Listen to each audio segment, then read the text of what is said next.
नमस्कार, आप देख रहे हैं हर्ष बुलेटिन। आज है बुधवार 29 जुलाई 2026। आइए जानते हैं आज की सभी बड़ी और अहम खबरें। भारत की पहली सीधी वाणिज्यिक कंटेनर मालगाड़ी नेपाल पहुंच गई है।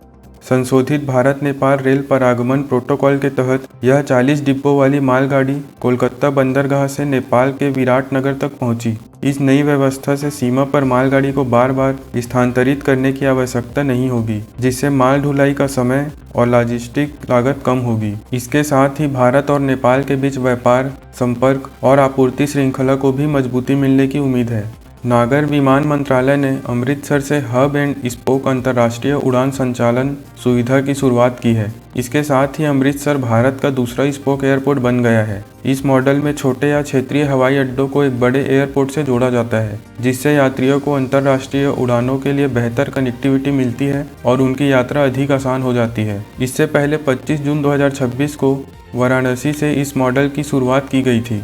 केंद्रीय पर्यटन मंत्रालय और एयर इंडिया के बीच एक समझौता ज्ञापन यानी MOU पर हस्ताक्षर किए गए हैं। इसका उद्देश्य इनक्रेडिबल इंडिया अभियान के तहत भारत को वैश्विक पर्यटन स्थल के रूप में बढ़ावा देना है। इस सहयोग के तहत एयर इंडिया के घरेलू और अंतर्राष्ट्रीय नेटवर्क के साथ पर्यटन मंत्रालय की प्रचार पहलों का उपयोग कर दुनिया भर में भारत की पर्यटन पहचान को और मजबूत किया जाएगा। ब्रिक्स सांस्कृतिक सम्मेलन 5 से 8 अगस्त तक मध्य प्रदेश की राजधानी भोपाल में आयोजित किया जाएगा। इस सम्मेलन में ब्रिक्स देशों के सांस्कृतिक मंत्री और उनके प्रतिनिधि मंडल भाग लेंगे। सम्मेलन के दौरान संस्कृति से जुड़े विभिन्न मुद्दों पर चर्चा की जाएगी। इसके साथ ही 6 अगस्त को रविंद्र भवन में ब्रिक्स सांस्कृतिक महोत्सव का आयोजन भी होगा, जिसमें ब्रिक्स देशों की समृद्ध सांस्कृतिक विरासत और कलात्मक परंपराओं की झलक संगीत और नृत्य के माध्यम से प्रस्तुत की जाएगी।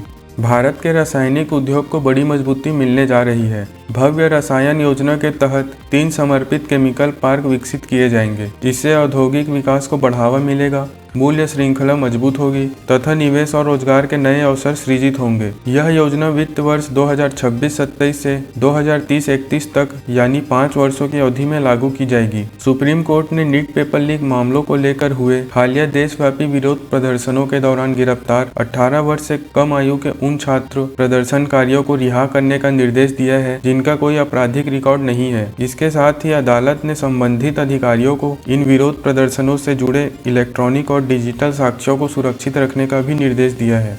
भारतीय वायुसेना असम और नागालैंड के बाढ़ प्रभावित क्षेत्रों में राहत और बचाव अभियान लगातार जारी रखे हुए हैं। पिछले 10 दिनों से वायुसेना ने 458 फंसे हुए लोगों को सुरक्षित निकाला है और भारतीय सेना तथा स्थानीय प्रशासन के साथ मिलकर 9 टन से अधिक आवश्यक राहत सामग्री भी पहुंचाई है। दिल्ली सरकार का ग्रीन मिशन तेजी से आगे बढ़ रहा है। मुख्यमंत्री रेखा गुप्ता के नेतृत्व में दिल्ली में 70 लाख पौधे लगाने का लक्ष्य रखा गया है। अब तक 23.3 लाख से अधिक पौधे लगाए जा चुके हैं, जो निर्धारित लक्ष्य का लगभग 33% है। सरकार ने लोगों से ग्रीन ड्राइव पोर्टल से जुड़कर एक पेड़ मां के नाम अभियान में भाग लेने की अपील की है। चलिए अब बात करते हैं मौसम समाचार की। भारतीय मौसम विभाग ने देश के कई राज्यों में भारी से बहुत भारी बारिश का अलर्ट जारी किया है। सक्रिय मानसून के कारण दिल्ली, हरियाणा, उत्तर प्रदेश, मध्य प्रदेश, छत्तीसगढ़, महाराष्ट्र, गुजरात, राजस्थान, झारखंड, उड़ीसा और उत्तर पूर्व के कई हिस्सों में तेज बारिश, गरज चमक और तेज हवाएं चलने की संभावना है। फिलहाल इस बुलेटिन में बस इतना ही। ऐसे ही सटीक और तेज खबरों के लिए हर्ष बुलेटिन को सब्सक्राइब करें। जय हिंद।